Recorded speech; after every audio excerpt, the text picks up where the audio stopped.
Greetings, everyone. I hope the classes have been productive.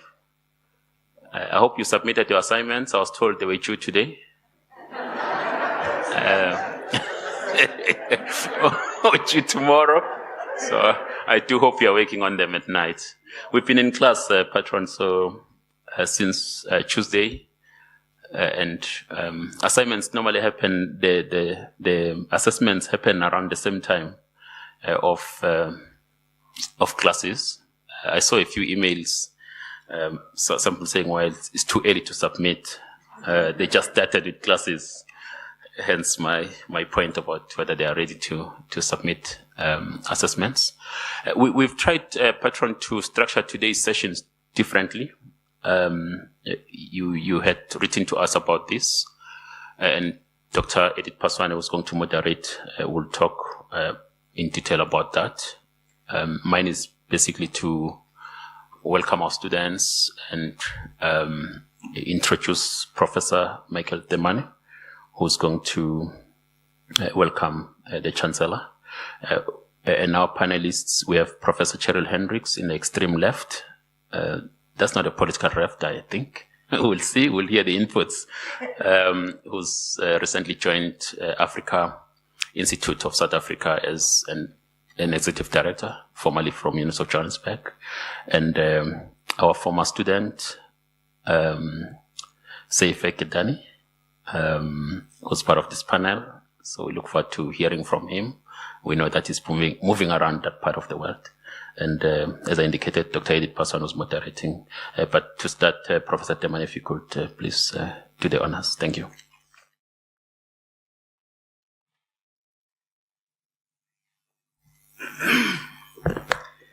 Program Director, good afternoon, everybody. Your Excellency, Dr. Thabo Mbeki, former President of the Republic of South Africa, Patron of TMALI, and Chancellor of the University of South Africa. Dr. Edith Paswane, our moderator today and also lecturer in the TMALI program. Professor Cheryl Hendricks, warm welcome to you. Mr Seife Kidane, former TMALI student. Current TMALI students who started on Tuesday and hard at work on their assignments, as we heard.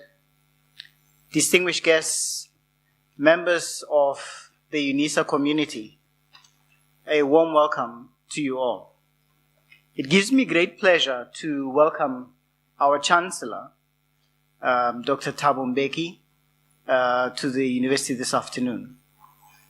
And as I welcome you, Chancellor, I wish to convey the sincerest apologies from our Vice Chancellor, who is attending a sword-turning ceremony in the Eastern Cape, and therefore could not be here.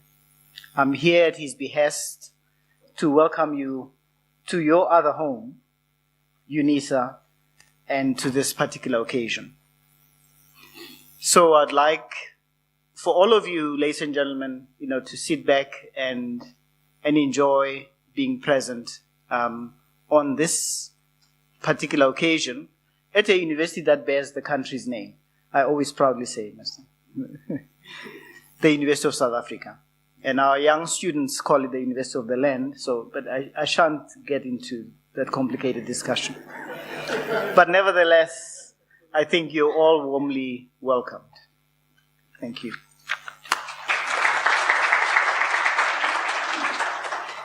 Thank you very much, Dr. And in the interest of time, let me first acknowledge the presence of our patron, His Excellency former President Thabo Mbeki, and then proceed to say to all of us, all protocol observed. I think Dr. Temane has already done me the honor of observing all the protocols that is here.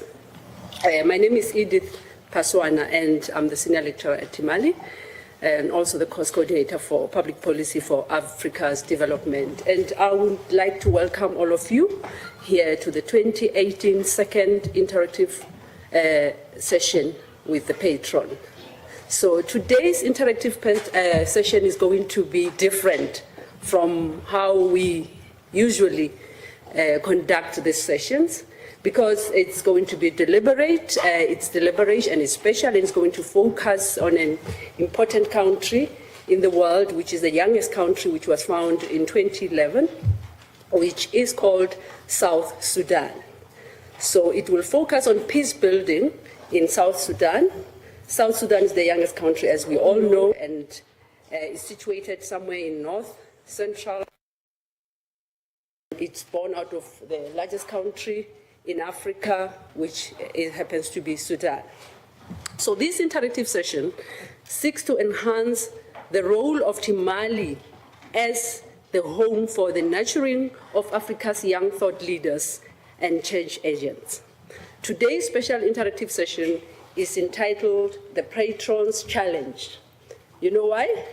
Simply because the Patron in 2017 decided that TMALI students need to be familiarized with the challenges on the continent in order to become effective thought leaders. So for this reason, South Sudan became our first case study that we would want to explore, and also because some of us here at TMALI, we happen to belong to a reference group that is called the South Sudan Reference Group, and I can see some of the colleagues also from UNISA. Professor Westhazen is there, Professor Martin Rupia, some of them who are part of this South Sudan Reference Group.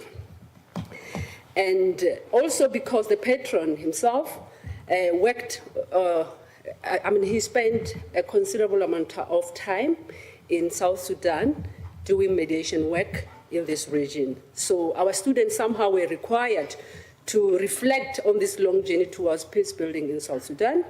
And it was envisaged that doing so will present TMALI students with an immediate and a practical challenge to act as actual change agents or effective thought leaders with the possibility to make a meaningful contribution to the resolution of an actual and practical challenge on the continent, or the current conflict on the continent.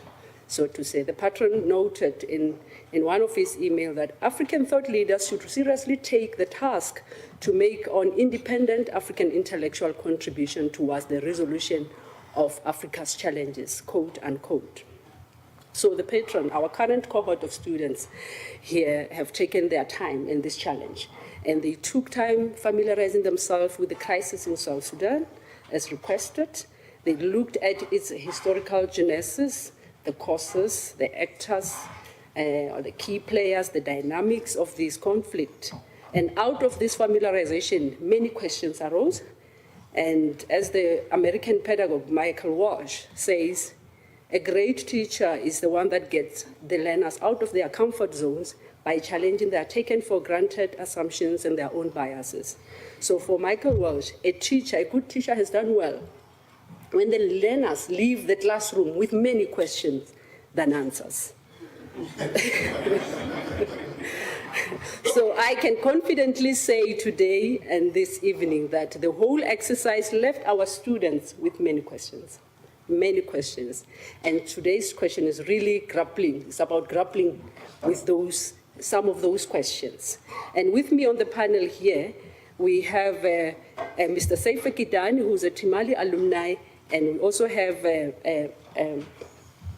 Professor Cheryl hendricks, who is the head of UNISA, Africa Institute of South Africa. And we also have our patron, our Chancellor, our former president, our former AU leader, Dr. Thabo Mbeki. A round of applause for all our panelists.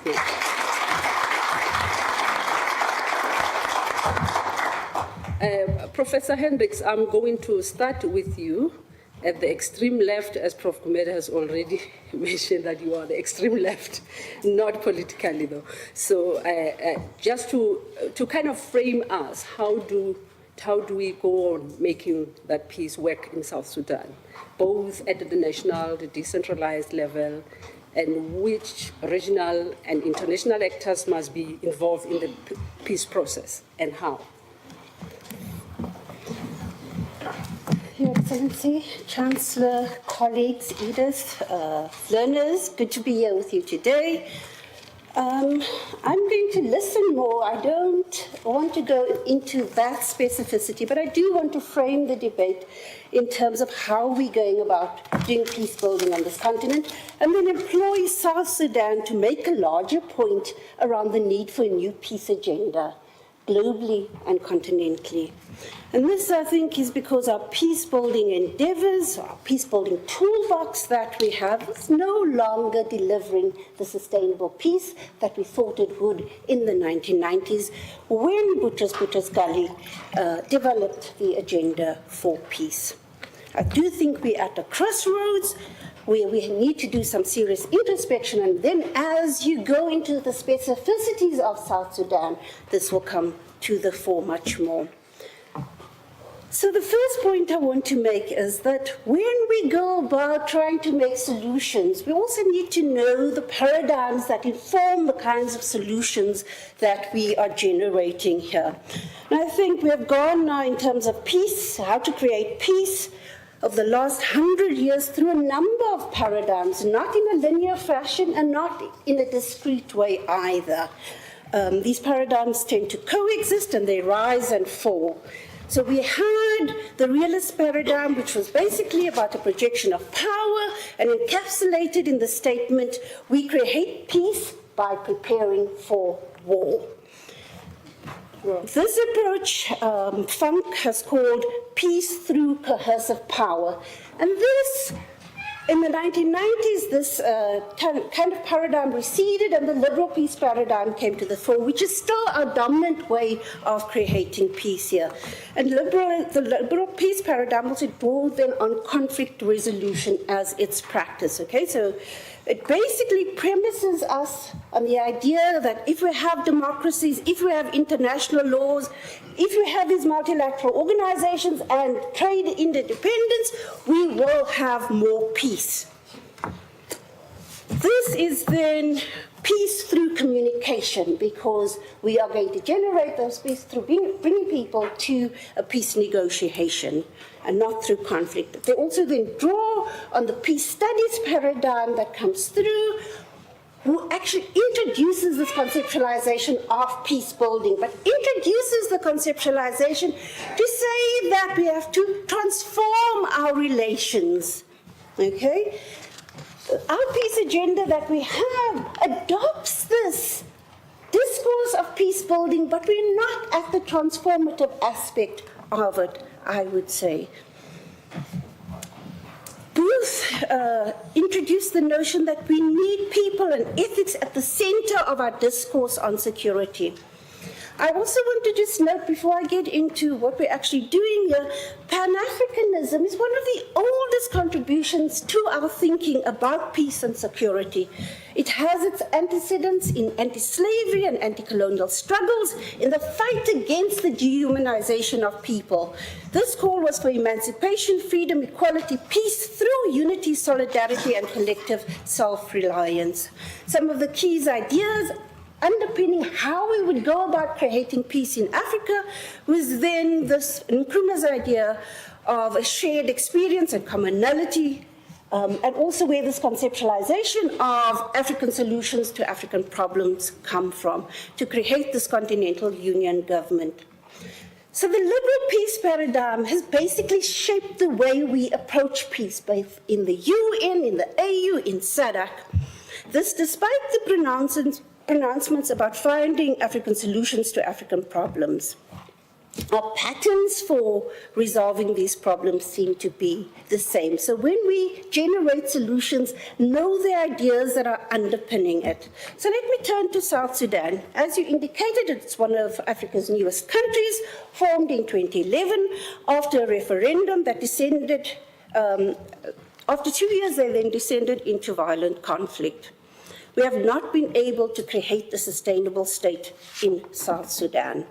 This despite us having numerous peace agreements, despite deploying a peacekeeping mission with more than 12,000 peacekeepers there. We still have some 50,000 people being killed, 2 million internally displaced, 2 million refugees, food insecurity. We can go on listing the things that tell us we have both a security crisis and a humanitarian crisis in South Sudan. And it becomes even more worrying when we list the statistics, that this is actually a relatively small population of 12 million people. So it means that almost the whole country is affected, not just one little region or province here. The ceasefire and peace agreements seem to be easily flouted.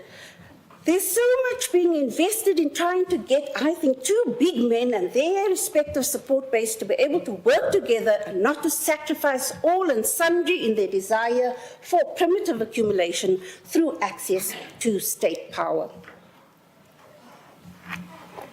So there was a ceasefire agreement in 2014. I'm sure you will speak more to that. That deal received much cheer globally. They then hoped the deal would lead to a national dialogue, government of national unity, and lasting peace. It did not. They were back at war in no time. In August 2015, there was another detailed comprehensive peace agreement signed.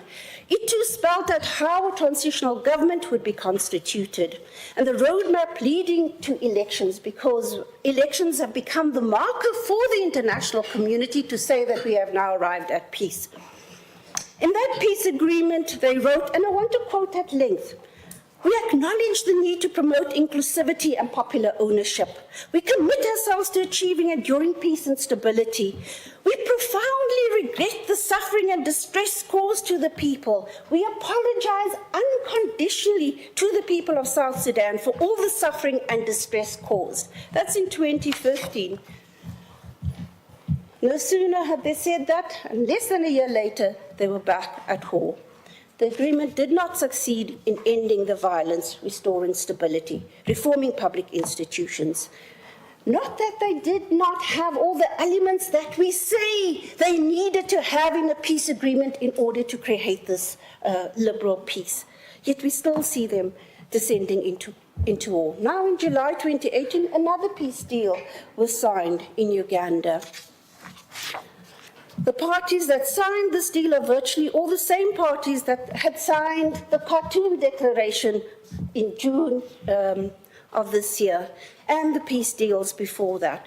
And the new peace deal, I just flipped through it, calls for united forces, disposing of weapons, basically your DDR and your SSR.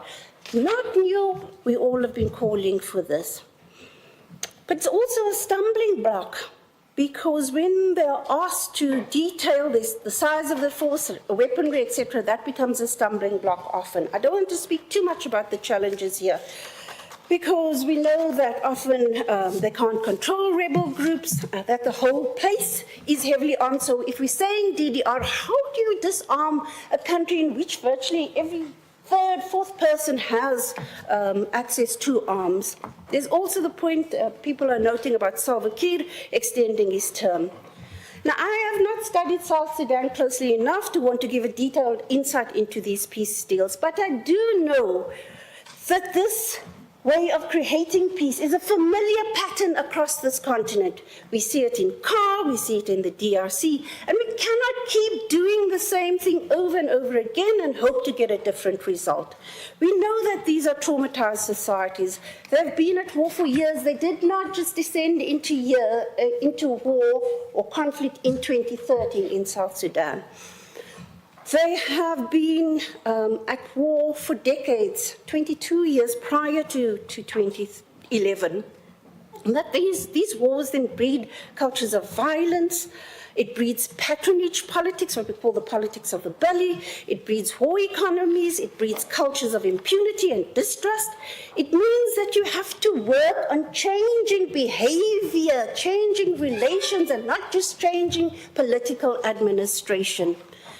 We should also note that conflict resolution or peacemaking that was first developed between states, we now employ it between states and non-state actors that are not of equal standing here. But we assume that there is an equal commitment on their part to engage in negotiations that where the ideological norms that we associate with peacemaking, constitutionalism, rule of law, that they're all interested in achieving this. And it might not necessarily be the case. We have listed all of those working on peace building, list ad nauseum this cookie cutter approach which I've been referring to, that we can't keep doing the same thing all over again in another country, just changing the names and the percentages within these peace agreements, but keeping the same basic scaffolding here. In short, I think our peace processes have been elite-centered and externally driven by a multitude of actors, and South Sudan is no exception here. We can name all of them. IGAD being the lead on this, but the other actors are all there as well. We also need to note that conflict is dynamic. If we look at what we're trying to resolve with these peace agreements, it is the national conflict, but very often there are a number of different conflicts also happening in the country simultaneously. So how do we deal with those other more localized conflicts that often then come back to hit us? How much attempt at nation building was there in South Sudan? It has been such a fractured state, which simply seemed to coalesce around independence from Sudan. If the struggle between Sudan and South Sudan used racial framing, then the conflict now seemed to want to use an ethnic framing. Ethnic identities are now being reinforced and used in these wars when we have been arguing the need to move towards a greater African unity.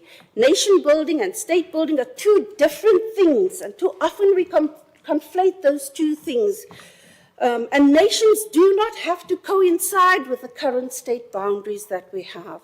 How much do we see in terms of leadership? Here there seems to be very little leadership, I think. Leaders that think beyond themselves, that will not destroy everything so that they can maintain power. We have to be asking more critical questions around forms of governance. We have not always lived in these Westphalian states.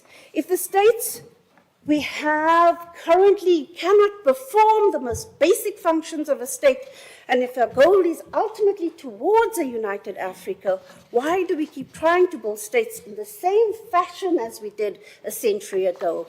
Why are we not thinking now about how we organize polities and representation and participation and new kinds of states and new kinds of leaders that we want to see?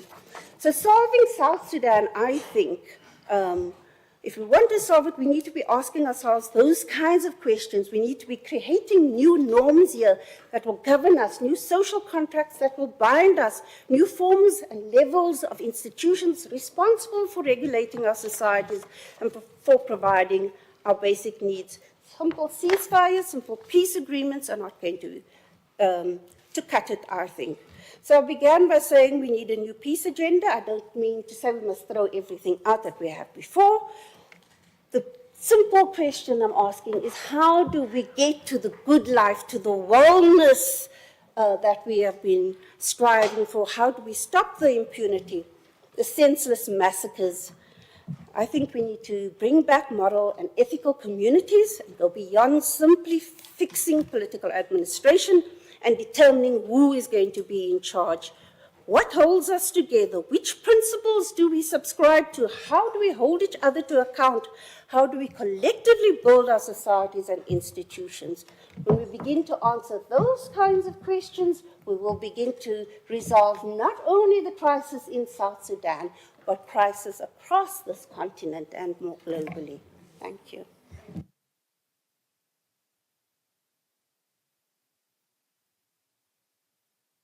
Thank you very much, Prof, for that critique of the liberal peace paradigm and how you are advocating for a new peace agenda. Mr. Kidane, could you please take us through the crisis in South Sudan and try to outline some of the challenges in trying to find a peaceful settlement right in Sudan? Thank you, Program Director, Your Excellency, Prof Mbeki, dear TMALI, ladies and gentlemen. It's a great honor and privilege to stand next to our patron, who is a Pan-Africanist who leads the African Renaissance throughout his life, and I'm greatly honored here. And South Sudan from paradigm shift to paradigm paralysis. That is my title. And I'm not sure, Prof Mbeki, when he invited me to this podium, whether he knows how much and deep I involved with South Sudan. And it was a surprise, but let me start. When I speak about South Sudan, I'm not speaking as a person who knows South Sudan in literature or someone who knows in news. As a Pan-Africanist, I deeply involved from my younger age. I went to the bush to support the SPLA in 1996 and 97, and I fought against the Sudan, all sort of repression against South Sudanese. I don't know who figured out this, and it was a surprise for me. And when they get the independence, nobody invited us, those small fishes, who participate. But in any ways, at that time, I was the World Federation Democratic Youth Vice President and Pan-African Youth Movement Vice President as well. I participated supporting war victims in the border of Kenya and inside South Sudan, what we call it now, South Sudan before the independence, before the freedom. Anyways, let me start by giving a little bit of background, and I'll contribute my view in terms of how we can resolve the South Sudanese issue. I know those leaders, the John Garang, Colonel John Garang, Kerr, and Riek Machar, personally, from that time till, the John Garang is led, and those two leaders still there alive. As you well know, all of us, South Sudan is the youngest, the last born African country, next to Eritrea, in fact, also South Africa. These are the three youngest African countries. But the context of South Sudan and Eritrea is different than the South African one. That is the most important issue which we have to underline. The issue of independence, when they fight against all sort of marginalization, it was justice, but after 645 days of independence during the honeymoon, they start against one another to fight with the same rhetoric, the ethnic-based division within the ruling elite. It's a paradox which we have to analyze it very deeply. I don't want to be very academic, I'm more sentimental to the cause as a very involved person in that case. And I traveled with this, with the personal mission after 2013 to assist on our way as African Union ECOSOC member. The major, what they call it, violence engulfed throughout the South Sudan, because armament was everywhere, immediately after the independence. So it was easy to trigger any type of ethnic conflict among, ethnic groups. And one thing, everybody, I think the students also, they know this two group. They call them Dinkas, the Dinkas and the Nueris. These are the two major ethnic groups in South Sudan. But these are not the only ethnic groups in South Sudan. There are more than 8, I think 8 or 15, 15 ethnic groups in South Sudan with the same number like Nueris. Because I know that part of the world. I grown up in Addis, so SPLA was organized in the western part of Ethiopia. So I had the chance to visit repeatedly. Anyways, so these two major ethnic groups, they are framed because of they are attached with their leaders.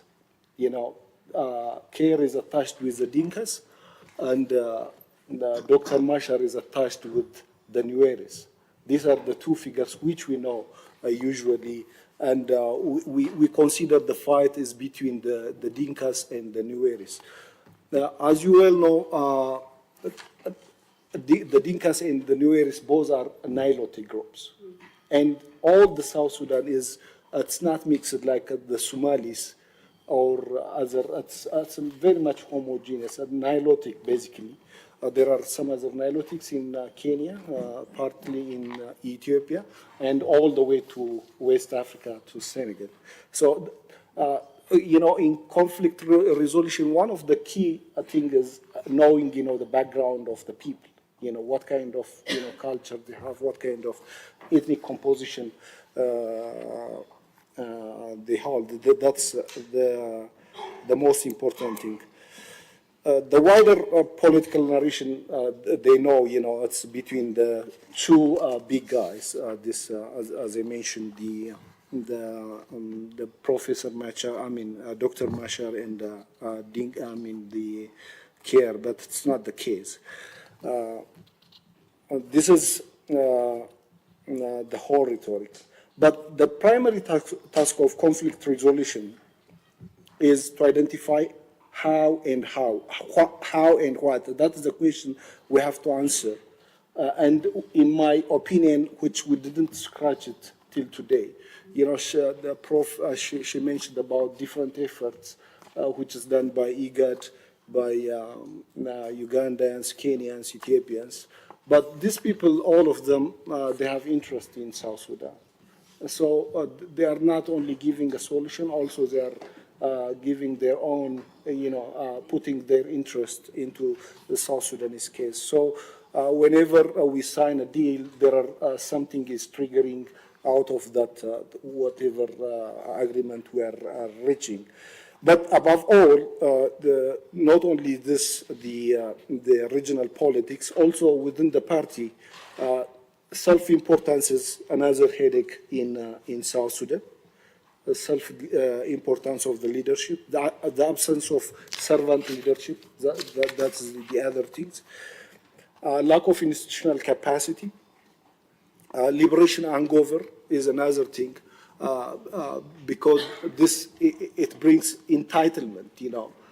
When you bring, you know, that freedom, this is, we have to lead up to the end, like our brother in, you know, we have seen it with this liberation movement. With the exception of South Africa, President Thabo Mbeki, you know, we have to upload, you know, leaving office early. But most African countries, once they give, you know, broad freedom, they would like to stay in. The other thing is Dutch disease. I think, you know, this is the academic world, and the what do you call it, the petrodollar, also another headache, which brought conflicts in societal consciousness. It's another issue. Absence of, I mentioned, absence of strong institution, including opposition party. You know, that is the main vacuum which I see in South Sudan. There is no strong civil society and strong, what do you call it, opposition party. I mentioned regional politics is playing, you know, a major role, and geographical location. You know, when we say geographical location, what it, you know, it links with conflict, but it is, you know, when you see Ethiopia and Eritrea is in war, in Sudan, you know, what they call it, the western part of Sudan and the Sudan. Also in Uganda, Central Africa, DRC, these all are contributing factors.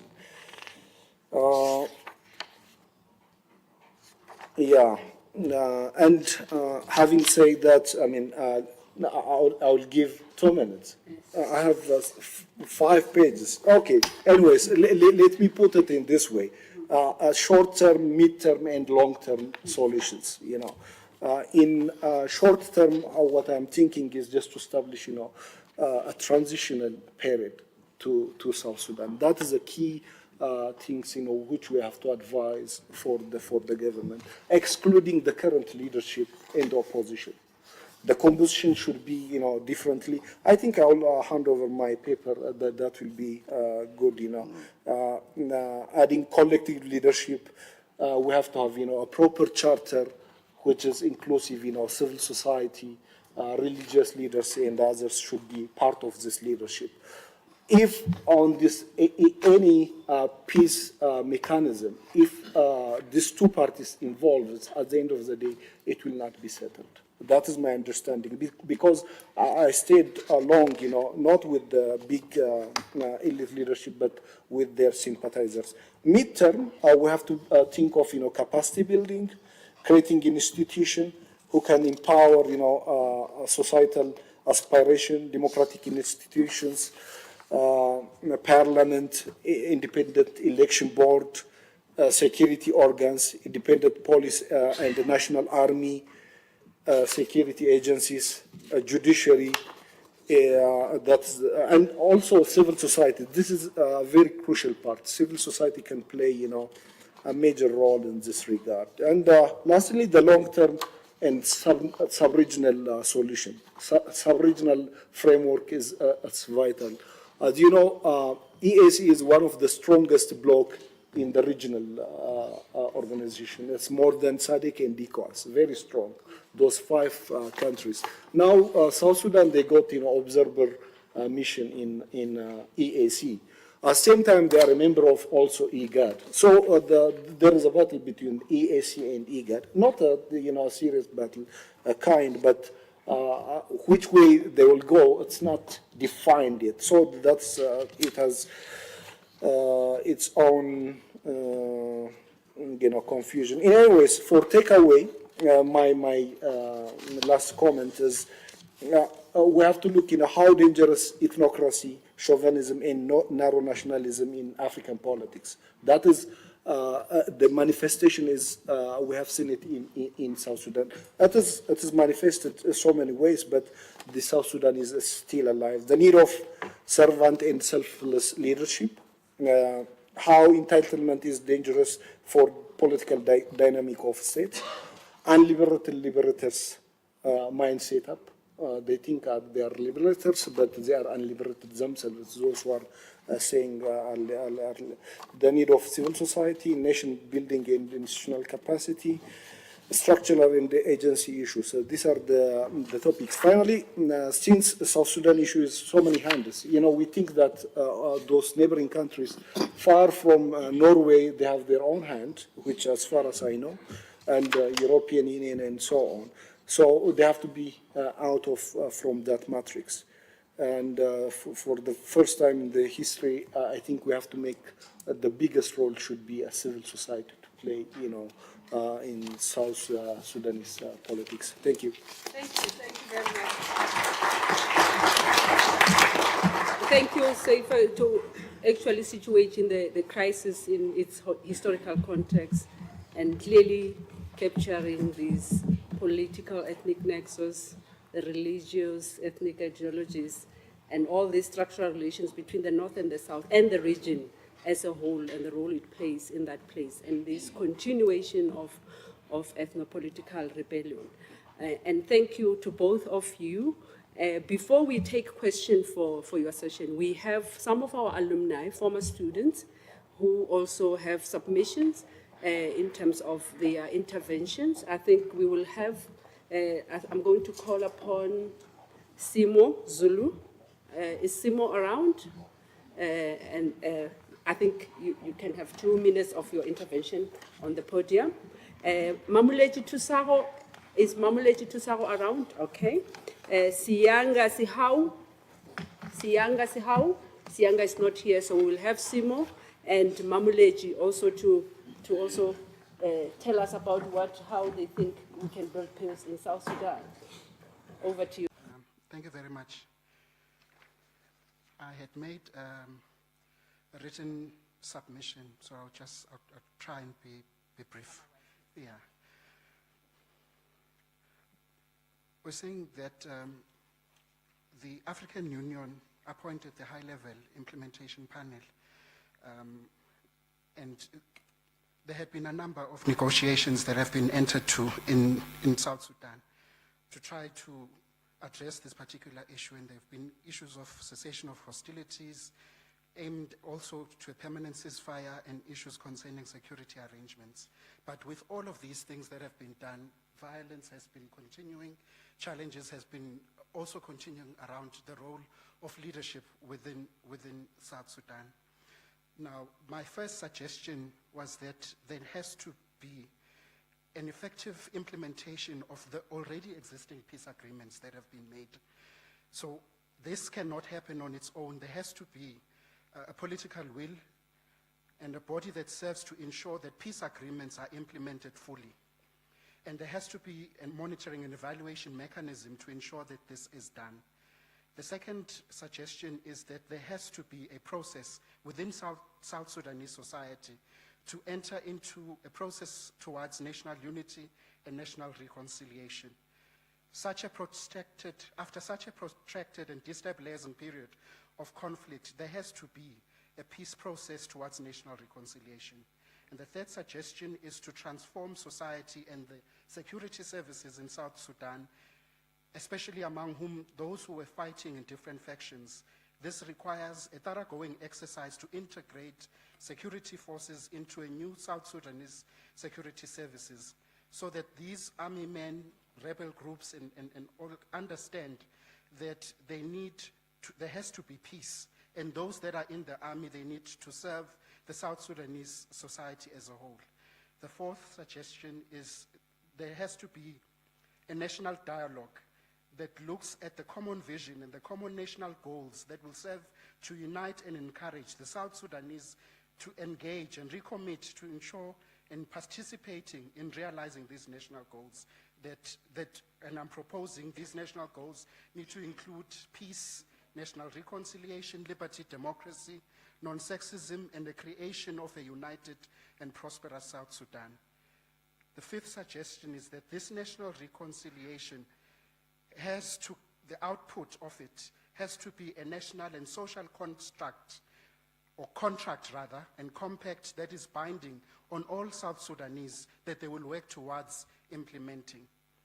And that the sixth suggestion is that there has to be a creation of the necessary institutions and mechanisms which include legislative and that gives them the powers and mandates to realize these national goals. The seventh one is developing the Reconstruction and Development Program, or the National Development Plan for South Sudan.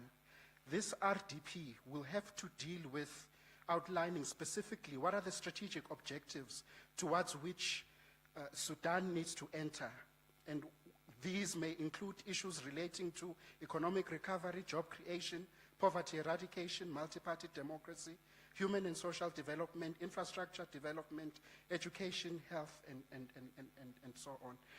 And in conclusion, I'd like to make this last comment, Chair, through you, is that this one relates to the high-level panel itself, is that there had been a number of processes aimed towards encouraging the leadership of South Sudan to re-engage and commit towards peace building.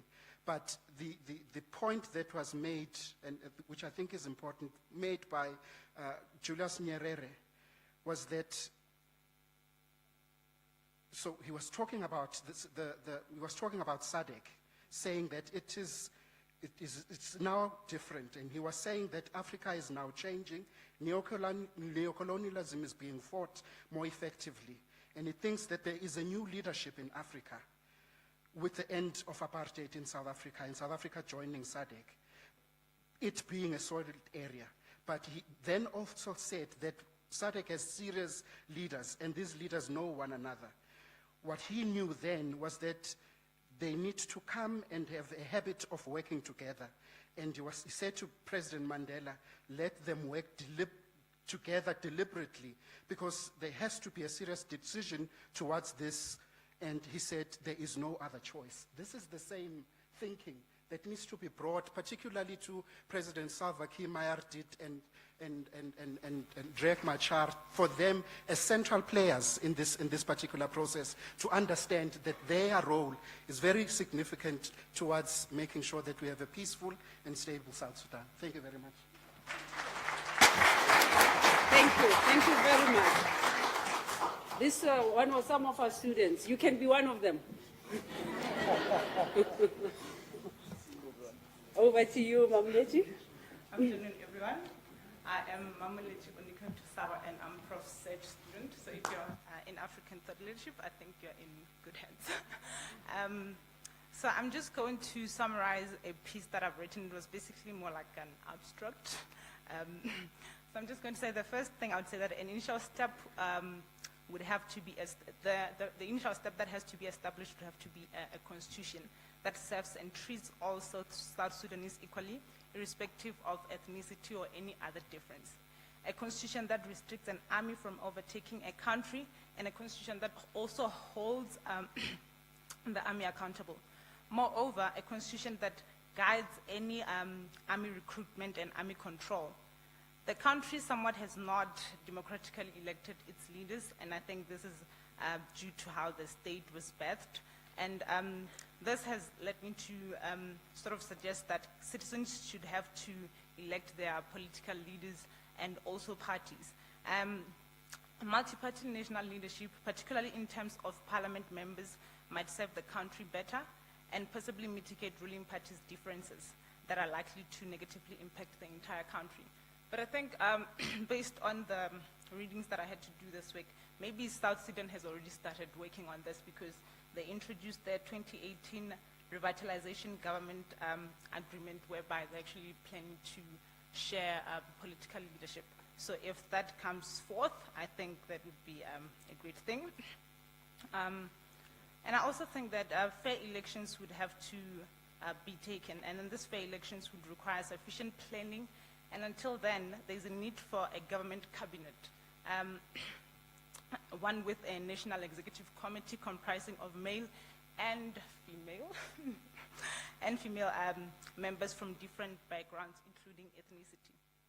And from the above mentioned, an echoing emphasis is on the inclusion of leaders from different ethnic and ethnicities and backgrounds, and this could be a common thread with when interacting and consulting with civic groups. And civic groups exclusively led by females and or youth, including rebel group leaders and religious leaders, as these groups typically represent war-affected communities and perhaps even elevated the current situation in South Sudan. Liberia, among other war reparation activities and democratic elections, involved interactions with such civic groups and signing of the final peace agreement. And out of this, we know that we ended up having two Nobel Peace Laureates, including my favorite one, which is Lema Bowie. And another African country that South Sudan could learn from is Mozambique, particularly Mozambique's disarmament, in a sense whereby South Sudan could start to collect arms, and then when they're collecting these arms, it wouldn't just be to collect arms and then discard them. Perhaps they could actually form maybe a structure. In Mozambique, I know that they collected the arms and then they decided to make a tree out of it, and then the tree is actually displaced in another country's museum. I wouldn't go further into that. In a nutshell, for South Sudan to build its nation, the state would have to re-establish its core national institutions, and the process should involve and represent all civic groups, citizens, and political parties, thus intentionally mitigating any plausible differences leading to violence and in yet another civil war. Thank you. So I'm going to take a round of 4 questions first, and then go into another round until we exhaust this time before the patron can come and speak towards the end. Okay, greetings to the former president of the state. It's quite an honor to be here today, and the house at large. My name is Lesego Manganyi. I am a political science student at Nelson Mandela University, and I am the representative of the African political economy as well as the African trade African trade group.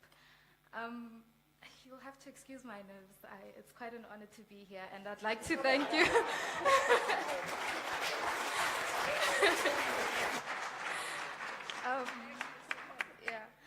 We'd like to thank you for this opportunity together with your foundation. The question that we would like to pose is, in light of South Sudan exporting crude petroleum at a percentage of 98.7%, and yet facing the effects of economic decline, despite the inclined value of trade, what are the measures implemented to safeguard the economic value? I'm not sure if you got that. Should I rephrase? You can try again. Okay. Okay. So what I'm saying is South Sudan exports crude petroleum at a percentage of 98.7% of its total export, yet faces the effects of economic decline despite the inclined value trade. What are the measures that are implemented or can be implemented to safeguard African economic value? Thank you very much. The next. African feminism. African feminism. Good afternoon, and thank you very much for the opportunity. I'm Nogubonga Gamazibugongiti, a lecturer in anthropology at Solomon Clark University and a student at TMALI. I'm representing the African Feminism and Gender Studies group, and we would like to know what is the role of women in decision-making in South Sudan, and what measures have been put in place to ensure that their voice is heard as per the resolution by the United Nations, which is UN Resolution 1325. Okay, thank you very much. Good governance. Yeah, good afternoon, ladies and gentlemen. My name is Orapeleng Matsidiso from the Northwest, working as a public relations officer at the Dr. Ruth Somuzi District Municipality. Of course, I'm a student, a first-year student here in TMALI. The question, of course, that we want to pose is in regard to, because many suggestions and proposals have been put to the fore, but the question is that the leadership that must drive that. So the question that we want to pose is that, what is it that could be done to address this, what seems to be the political Ebola that is, of course, spreading in our continent, in as far as African leaders who behave as the paragons of parallelism and the oracles of entitlement. Parallelism in a sense that there will be an agreed structure that will be established. If you even read the genesis from the Sudanese liberation movement, where a leadership will be elected and within the liberation movement form a particular structure to serve his or her needs. And that is translated into government.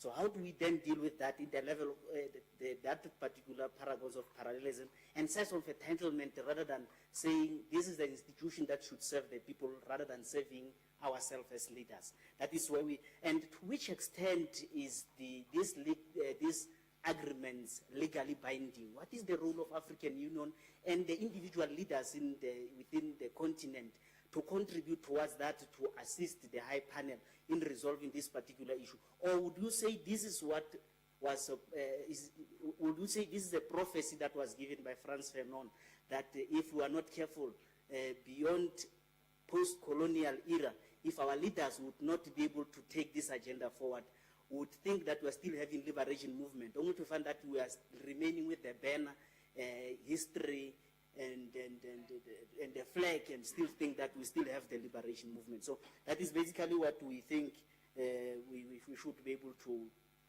venture into. Like I said, the role of African Union in the whole thing in regard to the leadership. Thank you, policy? Anyone from policy? Greetings to the patron, the panel, and everybody in the room at large. My name is Sinopolo Khasmeni, and I'm representing the policy group.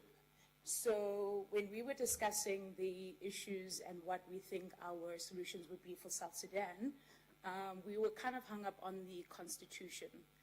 So our question, or our questions rather, are kind of based on that. So we would like to know, what are your thoughts about South Sudan's constitution, and do you think in its current form, is it helping the situation?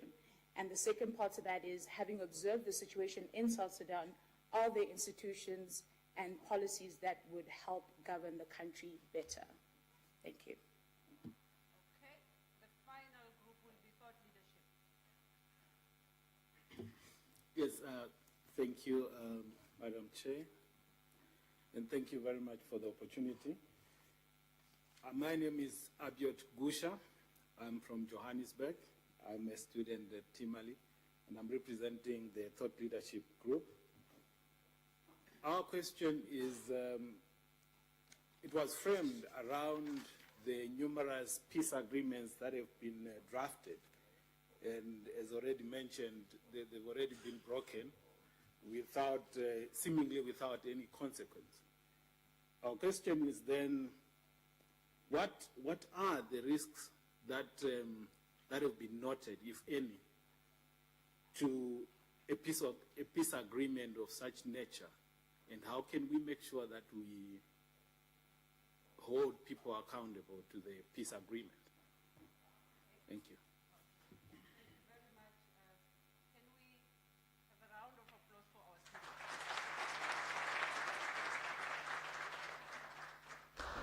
I'm going to start with you again, Cheryl.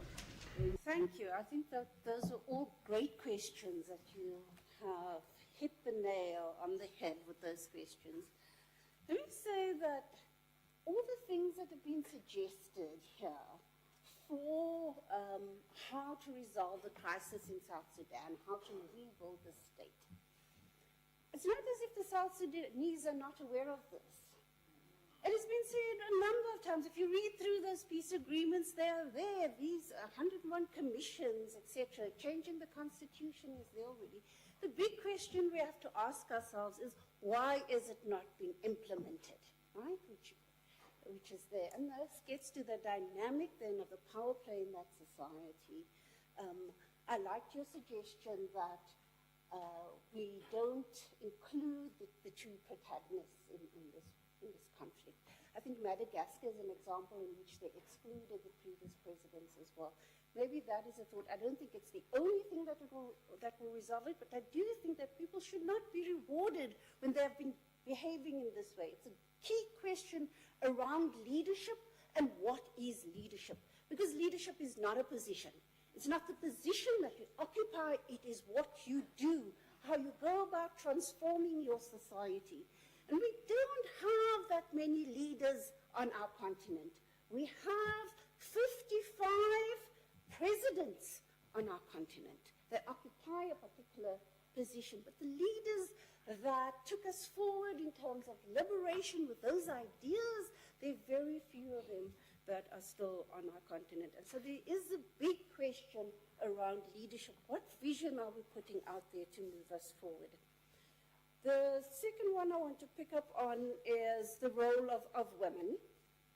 So we have the Constitution says that there can be 25% representation of women. I do believe that South Sudan also has a national framework on women, peace and security for implementing 1325, yet we still see that there's so much sexual and gender-based violence occurring, that patriarchy still exists in all of its forms.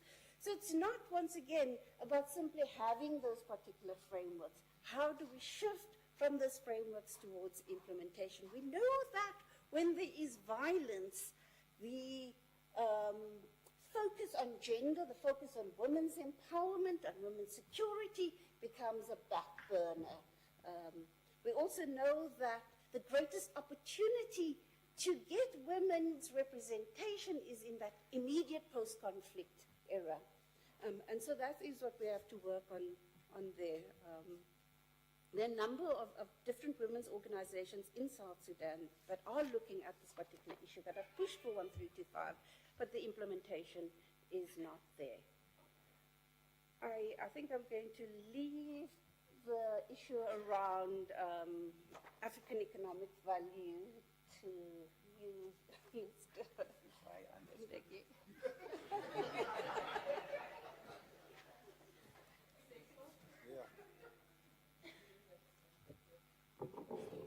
Yeah.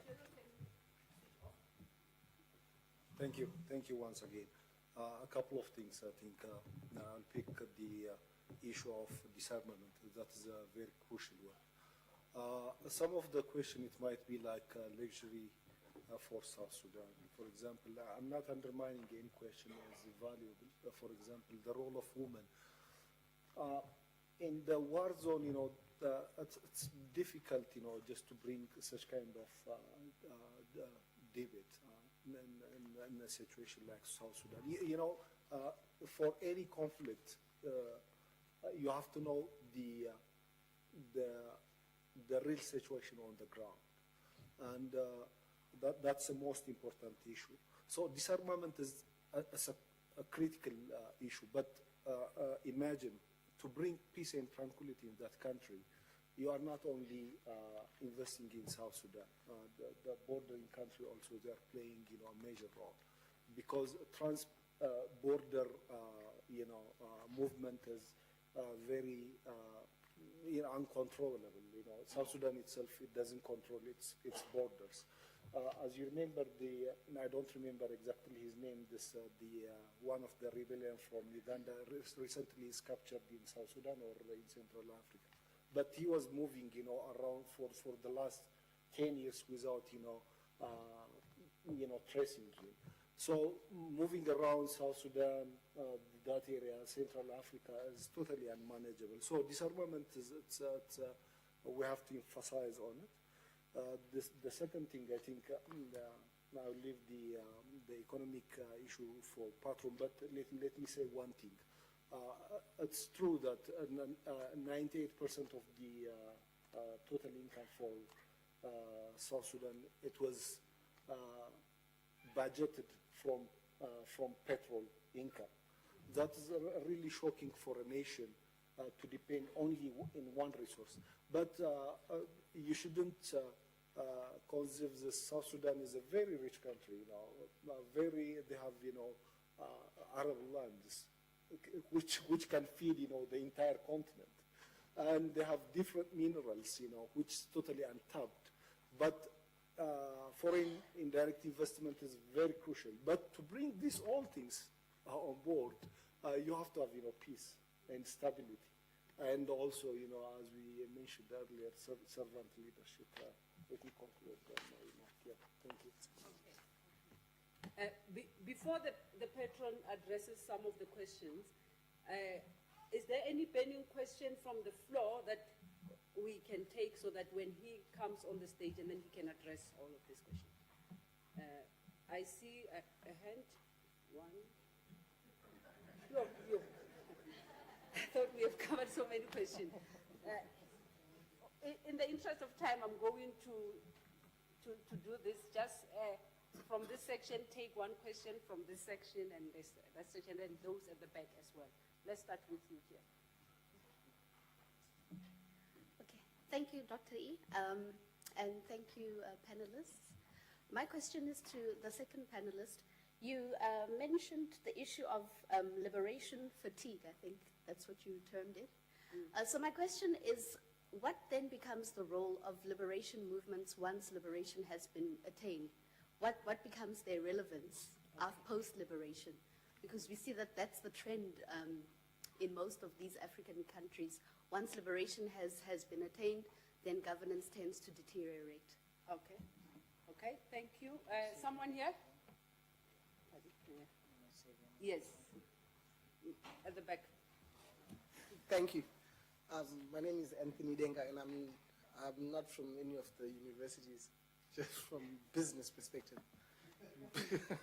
And once I'd heard that there was this brilliant opportunity to ask the brilliant minds that are all sitting in this room where the failure would be, as I do certain business in South Sudan, and the amount of times I've been there, I'd want to ask that, in your opinion, the panelist, right, continually trying to do business in South Sudan, is it going to be resolved by more finance being put in, or more policies being put in place that help the business people trying to, let's say, in our case, provide food? Or is it going to be a situation whereby we still have to wait for the United Nations or the African Union to put more military on the ground and stop giving the money and pay us directly? Thank you. Next question, here, at the back. Okay, this side. Yeah, okay, yes, yes, sir.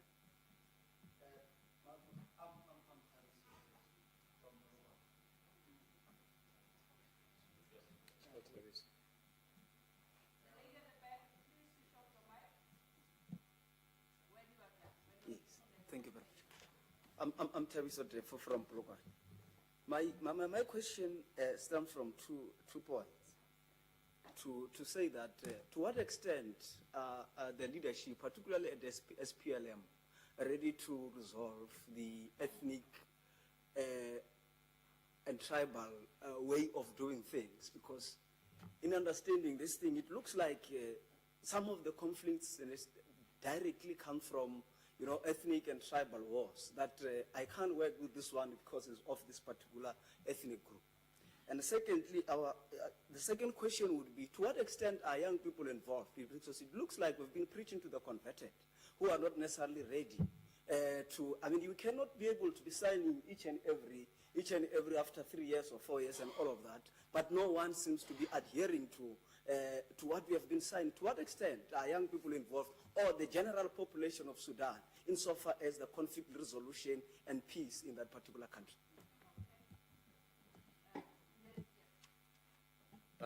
Thank you. This is Motley speaking. I'm from Tembisa. I'm not a student here. I just wanted to ask if maybe, I don't want to sound insensitive, but the story of South Sudan can be used as a cautionary tale for those formations who are of a secessionist nature, so that before you have a referendum, you know, in recent times, I think referendums have opened cans of worms everywhere around the world, from Brexit to the situation in Kyrgyzstan.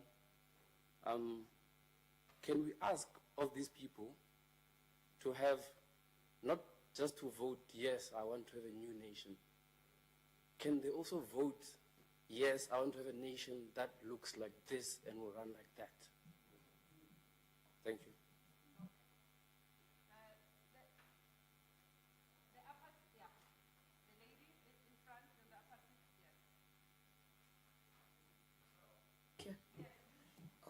Thank you. Yes. Thank you very much. My question is just around, in terms of when we look at, we generally say that war is money. And I know for...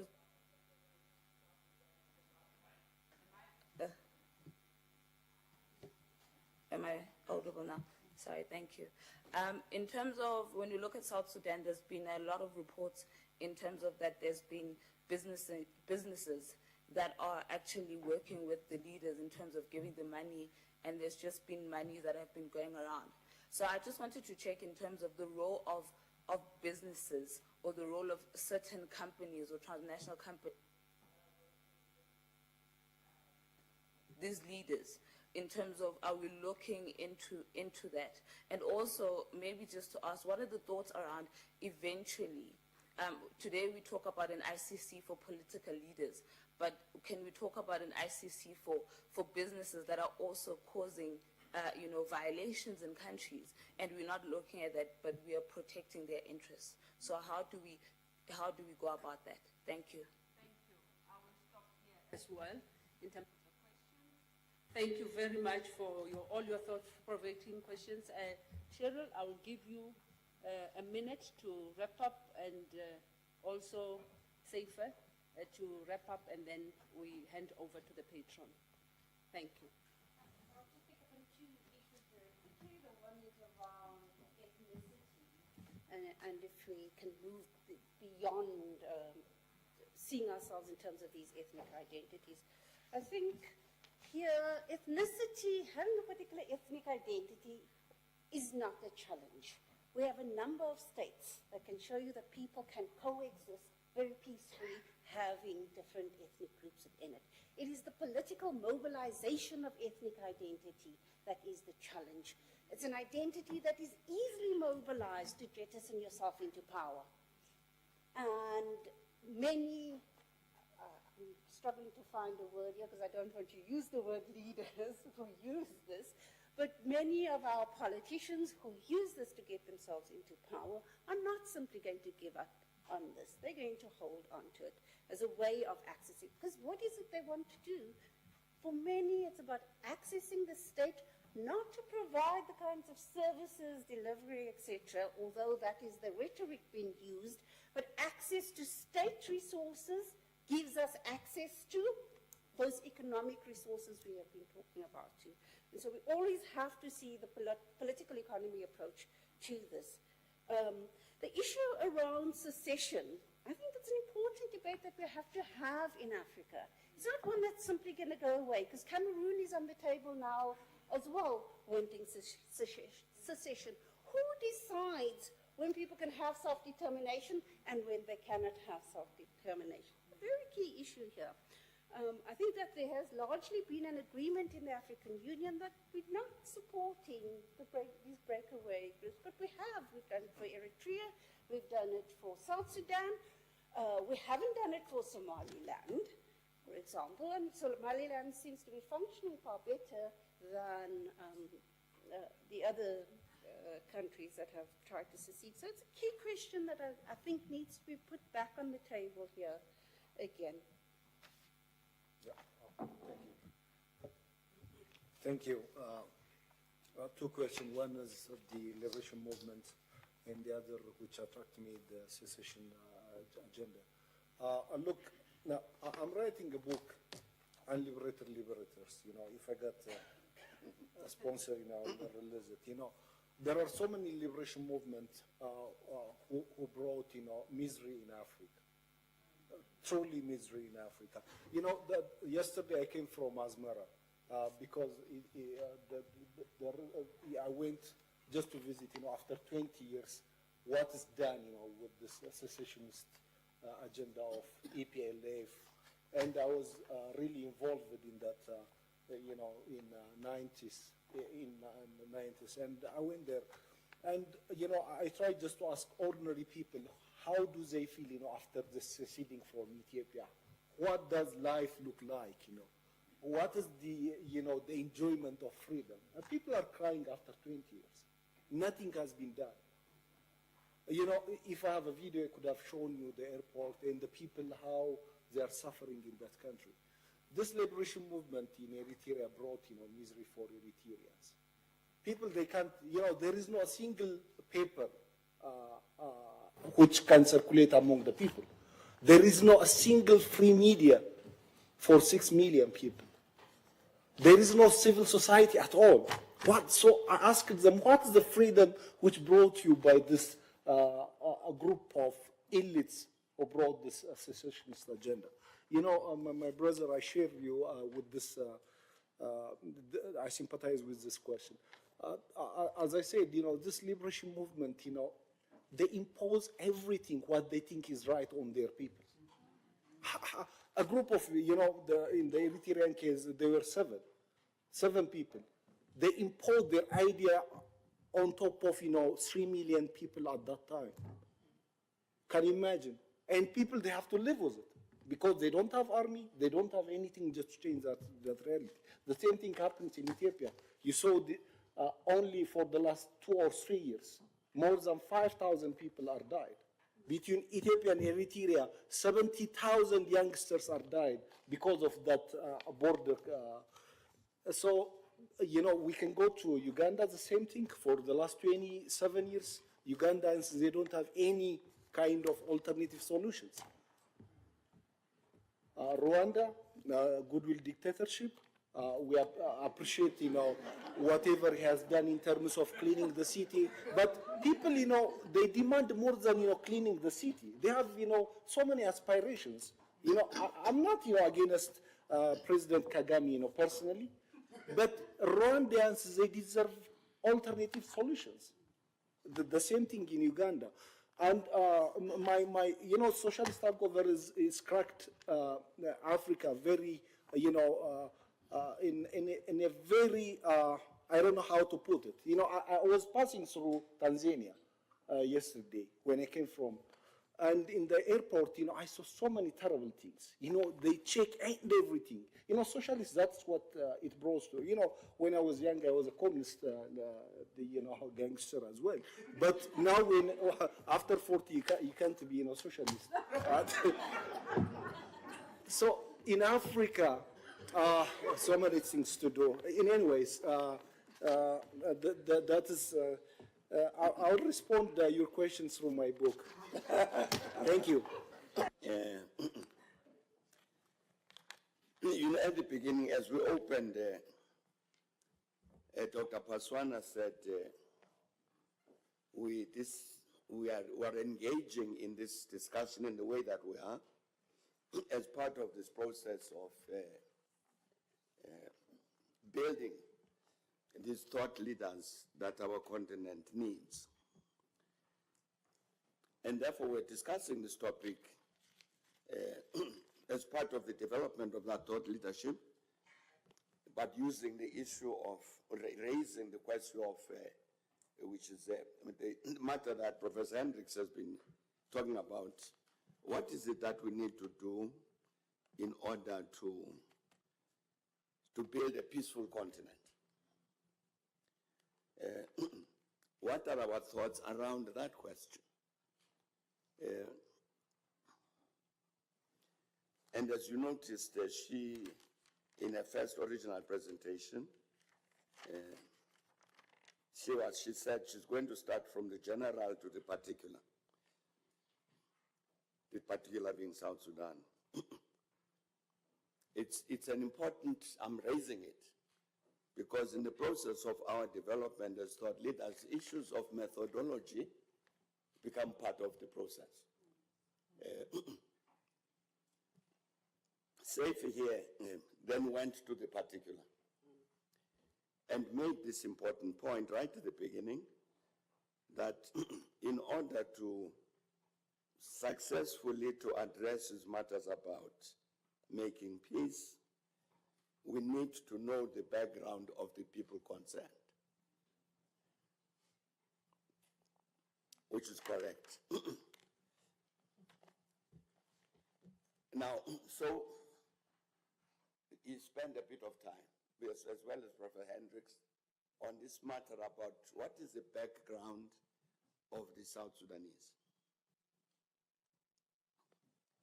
I agree with that, that in order for us to be able, as these thought leaders, to contribute something meaningful to what it is that might be done in order to end this conflict in South Sudan, we need to have a pretty clear idea of what kind of animal is this that we're talking about.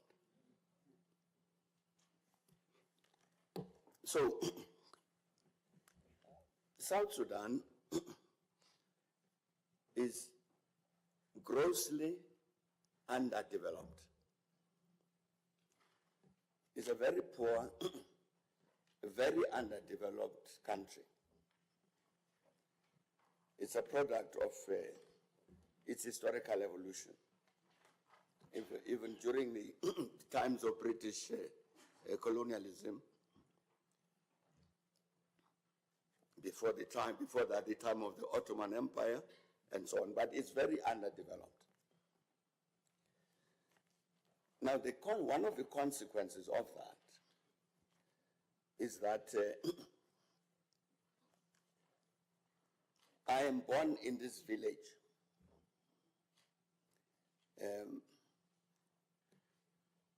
And I will grow up in this village and maybe get married to some woman in the next village and die in this village.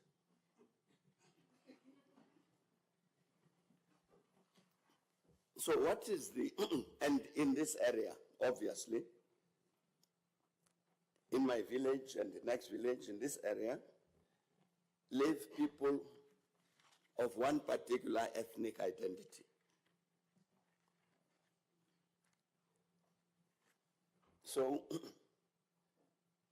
therefore, we cannot be surprised that among the South Sudanese, when you ask the question, who are you? The response will be, my name is Professor Hendricks. I am Nuer, and I'm South Sudanese. Your first identity is ethnic. It's in the nature of the society. It's not because the South Sudanese are backward people or something. Objectively, I'm saying your first identity is South Sudanese. It's not South Sudanese, it's ethnic. Yeah. So, but you will notice that the peace agreement, like we're talking about this 2015 peace agreement for South Sudan, which was facilitated by IGAD, it's based on an assumption. And the assumption is that these people who live in South Sudan share a sense of common nationhood. We are South Sudanese. And this state entity called South Sudan is a matter of common possession. It's part of our common patrimony, matrimony, whatever you want to call it. This common matrimony is in trouble. Let's get together to sort out this trouble of this thing which is part of the common heritage. I'm saying it's based on that notion that there is a shared sense of common nationhood. As a result of which,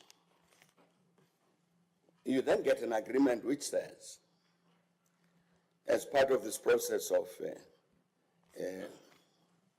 bringing peace to South Sudan, let us have Salva Kiir as president, and let's have Riek Machar as the first vice president. Now, because now here are these two people who will then work together to repair this common heritage that's been damaged. But is the assumption correct?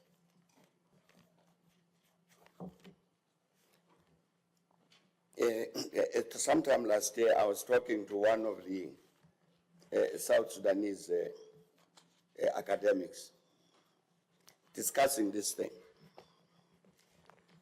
And he says to me that he had conducted some research of his own. And this was last year when we were discussing this. And he said he decided to do some research on this, a thin layer at the top of South Sudanese society, which is the educated people and the professionals, the lawyers and the accountants and teachers and all that. And he was checking this same issue. What is your identity? Basically posing that question. And he said to me, you know, what distressed him a great deal was that he found that this ethnic identity had become very strong. That it was stronger than it had been 10 years earlier. So the South Sudanese, he says, they see themselves in the first instance as I belong to this ethnic group. Not in the first instance, I belong to South Sudan. Now, what is it that you are going to do to construct a South Sudan at peace? That becomes a challenge. There was the war, the current war, as you know, in South Sudan broke out in December 2013.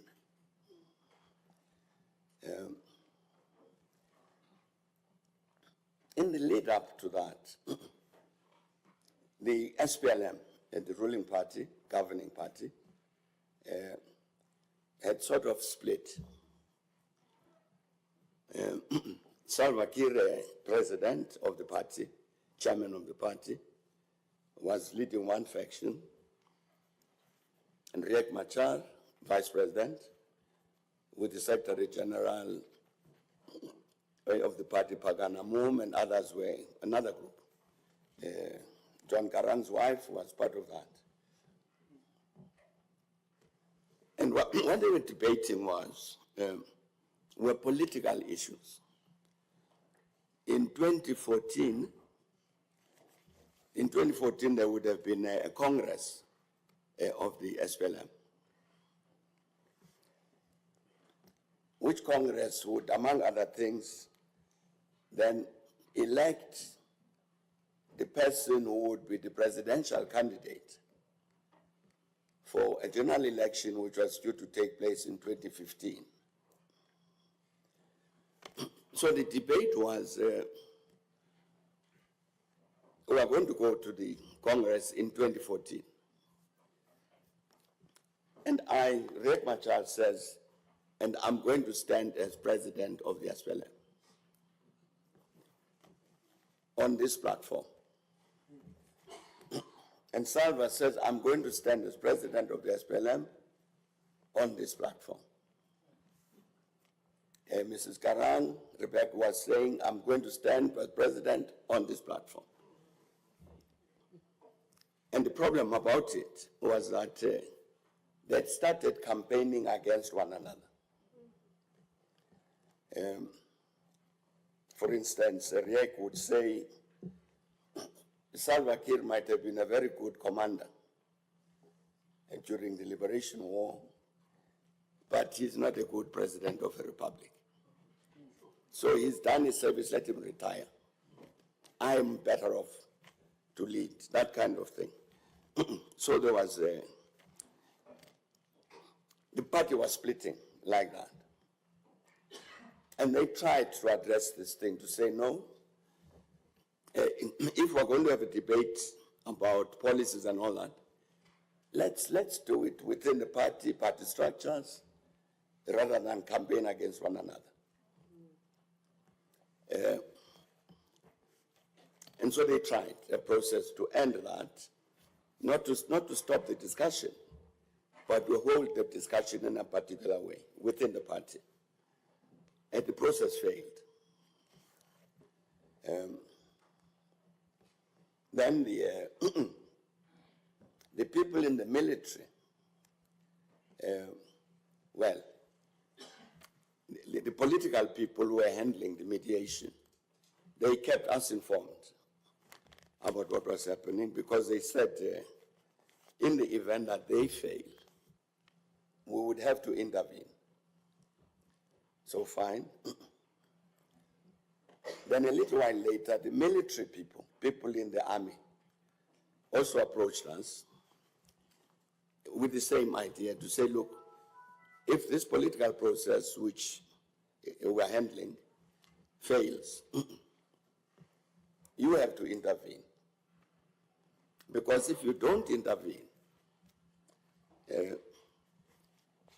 a civil war will break out. These are military people.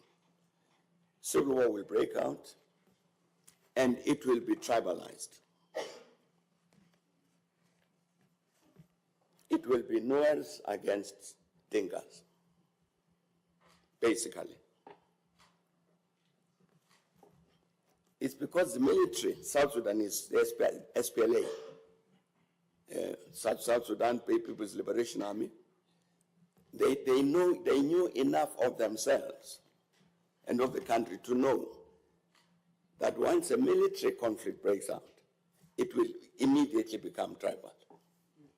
And that's what they said to us. They said, you would have to intervene, otherwise the political solution cannot be found, it will become military. And if it's military, it will be tribal, which is exactly what has happened. You see, if you take, Seife would know about this, the SPLA, during the course of the war,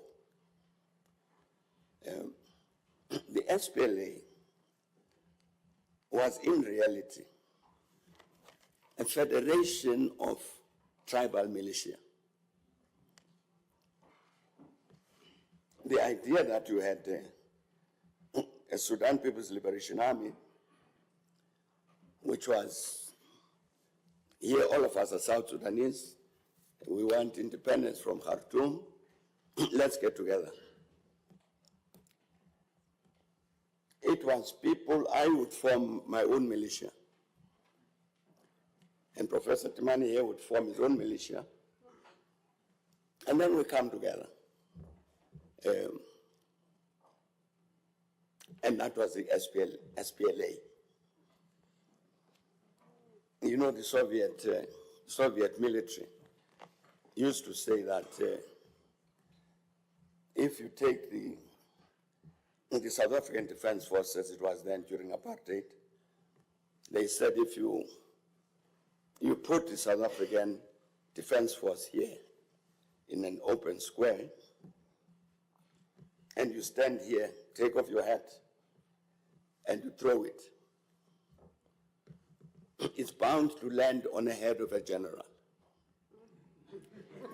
There are so many of them. That's true of the SPLA. You just throw your hat, it will land on the head of a general. Because each one of these people who brings an ethnic militia, they are then given a rank. And the soldiers among us here know that normally military ranks have got to do with command.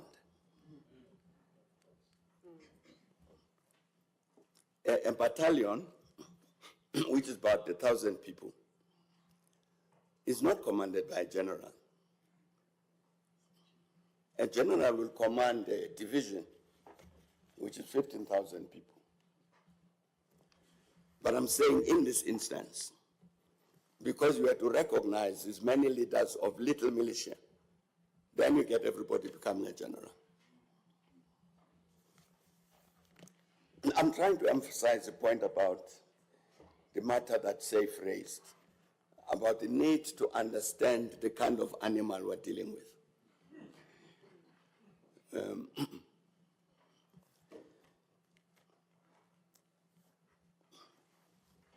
If you proceed from the position that here are these people who share a common sense of national identity as South Sudanese, this thing, which belongs to all of them, is in bad shape. Let's bring them together. to repair this thing that they commonly own. And yet I'm saying if the stronger sense of identity is ethnic, why do you think you're going to succeed? So that's a particular challenge. So one of the issues that is being debated, there is the number of states, provinces for South Sudan. During the colonial period, South Sudan was governed by the British as three provinces. Then Sudan becomes independent in 1956, and they continue to govern South Sudan as those same three provinces. Later, they increased them to 10. So at secession in 2011, you have now 10 provinces. And then comes this conflict, and President Salva Kiir and his friends have increased the number of states, I think, to something like 28.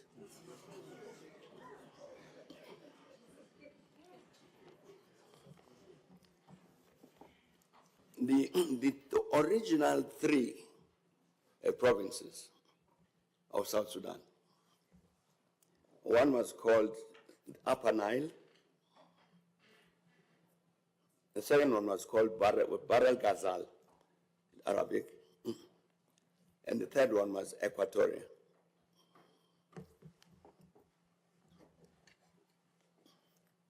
Upper Nile is basically nowhere.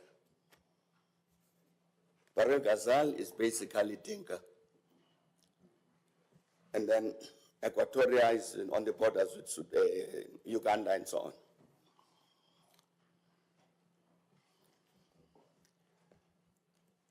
This issue, the matter is still in debate, being debated now.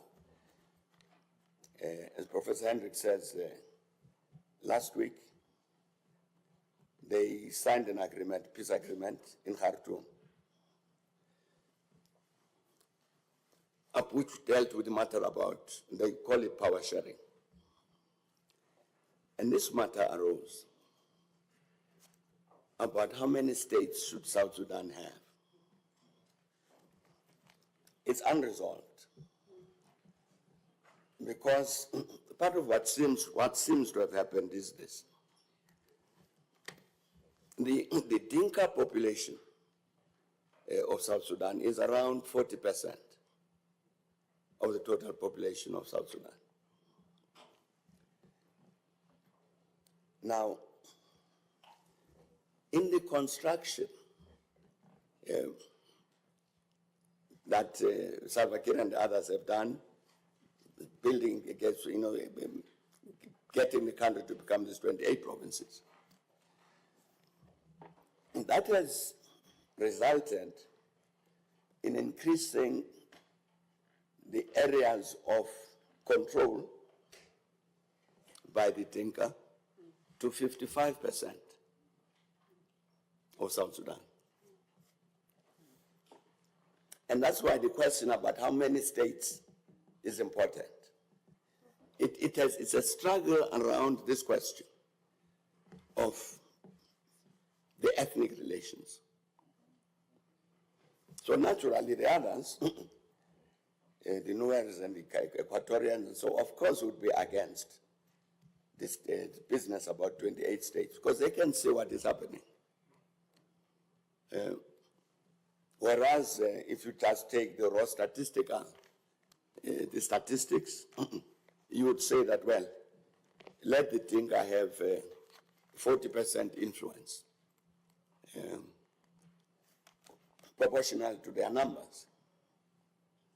But I'm saying this construction of the state as proposed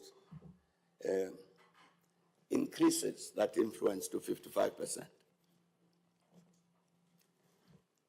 So there will be a struggle. But it comes back to this question. Because of the strength of the ethnic identity, even the matter of state building is informed by this consideration.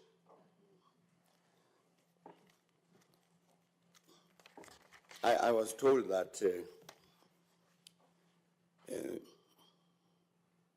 some of us here had a look at there's some very interesting minutes of a conference of the SPLM, which took place in December 2004. There was a serious crisis in the party, led at the time by John Garang. A very serious crisis, so they had an emergency conference at a place in South Sudan called Rumbek. Unfortunately, somebody kept very detailed minutes. And you know those sorts of minutes where the minute taker actually puts the name of the person also. Like transcript. Yeah, so the name of the person and then what they said. But fortunately, we've got a copy of the minutes. That was December 2004. And they raised all sorts of questions. But in the end said, look, next month, January 2005, we are going to be signing the Comprehensive Peace Agreement, which will end the war between us and the North, which will end the civil war in Sudan. So, please, let's bury our own differences and go and sign the peace agreement next month, which they did. And then we will have an autonomous South Sudan leading to secession. And they agreed. When the conflict broke out in 2013, 9 years later, the problems that were raised were exactly the same as the problems that had been raised in 2004. And the personalities were the same, with one exception, that John Garang had died. But the rest were the same. You know, they had identified problems. You'll find it in those Rumbek minutes, where Salva says, one of the issues that we need to deal with is issue of corruption. And he says, we've got people here. This is in December 2004. This is the leadership of the SPLM. We have got people here who actually own properties in various parts of the world. Now, this was the first time I heard of a liberation movement which has got property owners. And Salva says, the people have got all this money through corrupt purposes. So, I'm saying the issues raised in the SPLM conference in December 2004 were the same issues raised in December 2013. It's important to read that because you then understand better the nature of this organization. If you talk to the Eritreans and the Ethiopians, they will tell you that in reality, there is not one single major military confrontation that the SPLA won against the army of Sudan on its own, the SPLA. It's because the Eritreans and the Ethiopians actually put in armed forces. They fought against the Sudanese government on same side as SPLA. And I'm saying they will tell you that when the SPLM would say we've won this great victory against the army of Sudan, it's because the Eritreans were with them, or the Ethiopians were with them. Now, and one of the things that would be raised, even in the Rumbek minutes, is that we have developed a leadership which doesn't have any sense of service to the people.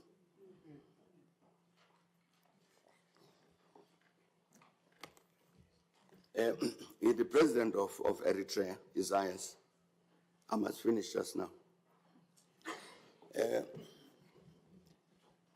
We talked to him in 2010 about Sudan.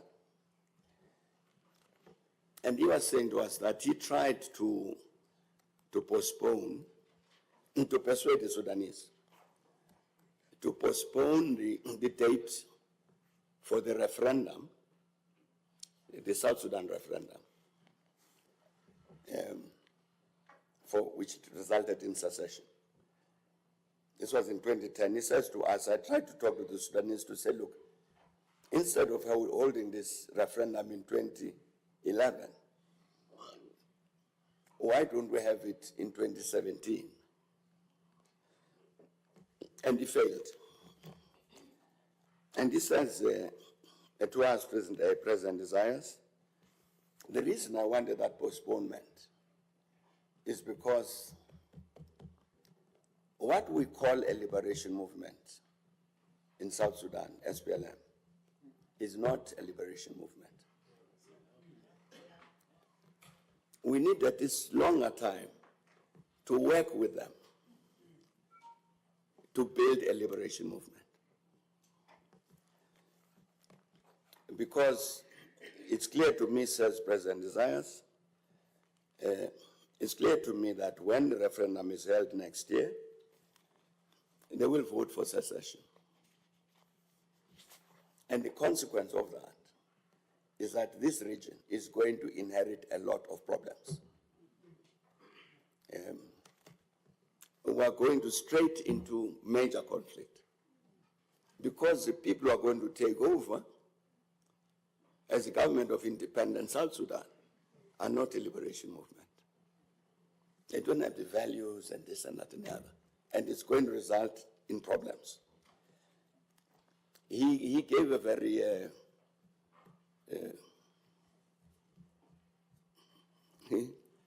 definition, which I don't want to repeat. It's it was very contemptuous, very, very contemptuous of the SPLM.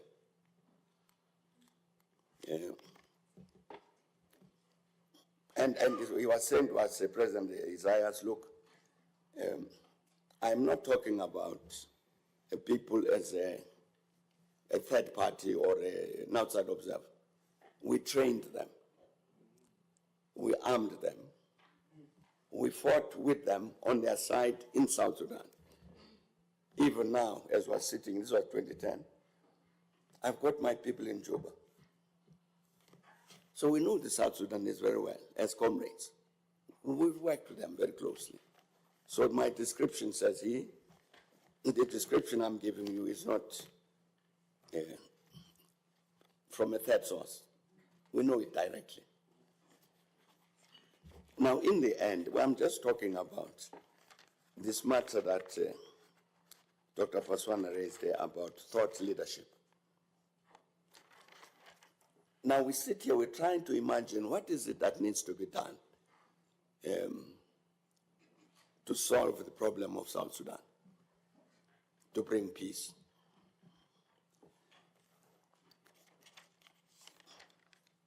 So we need a good constitution, we need a good leadership, we need strong institutions, civil society, da, da, da, da. How do you create all of that out of this reality of South Sudan?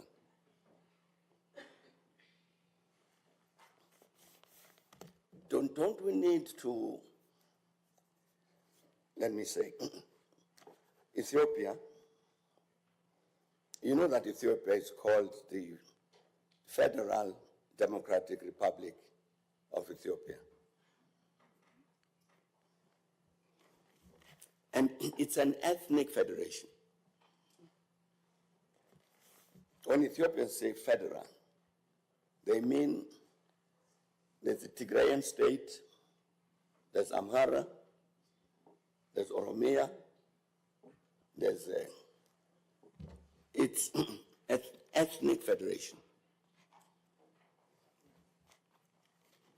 That constitution was adopted early 90s or mid 90s.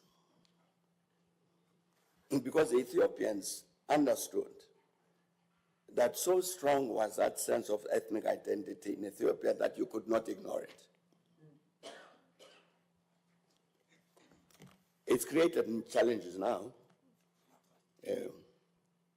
that ethnic identity. It's produced its opposites. It was supposed then to help in the process of uniting this population as Ethiopians by respecting these ethnic identities. But I'm saying the problem now is that those ethnic identities have now become a threat to the Ethiopian identity. So there's a problem. They are trying to address it. Ethiopia, you will remember that one of the great events in Ethiopian history was the Battle of Adwa, 1896, when the Ethiopians defeated the Italians. And they defeated the Italians because they opposed the Italians, fought them as Ethiopians, led by Emperor Menelik, all of them, whether you were Tigrayan or Amharic or whatever, they came together and defeated Italians. So there's a sense among the Ethiopians of an Ethiopian identity, side by side with the ethnic. I'm saying if Ethiopia in 1995 would say so strong is this ethnic identity that our constitution must be this ethnic federation, democratic but ethnic, how much more so for South Sudan? Instead of the 28 states that are proposed by Salva and his comrades, is it not better to go back to the original 3 as a transitional measure? To say, let's have a federation. Inevitably, it must be an ethnic federation. You can avoid it. You may wish it otherwise, but the reality might force you to take this route.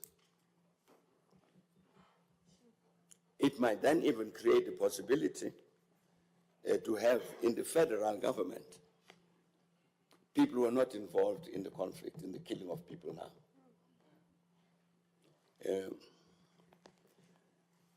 I'm saying you people sitting as thought leaders need to have a look at all of those things. You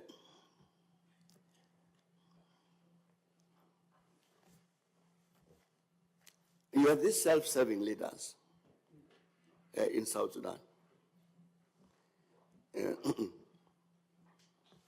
I don't think any amount of preaching is going to change any one of them.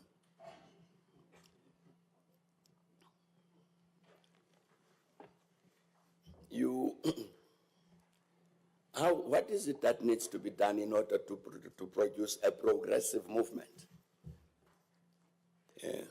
in South Sudan? I don't know.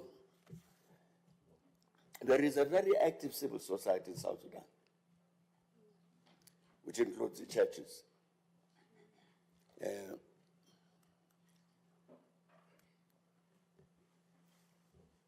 But you don't have what you'd call a united national progressive movement, which would generate a national agenda which must talk about national unity, national reconciliation, all these things that were mentioned. A constitution of this kind, role of women, those sorts of things. And the problem is what needs to be done to produce a movement of that kind, so that you can then have emerge policies which address the challenges of South Sudan from a progressive point of view. How to create that movement, I don't know. President Bashir used to say to us that this was before the secession in 2011, that part of the reason it was difficult, he said it would be easier to find agreement between us, the government of Sudan, and the SPLM, if we were negotiating with Sudanese. So we say, but President, you are talking to Sudanese, these are Sudanese. And he would always say, no, they are not. Look at all of them.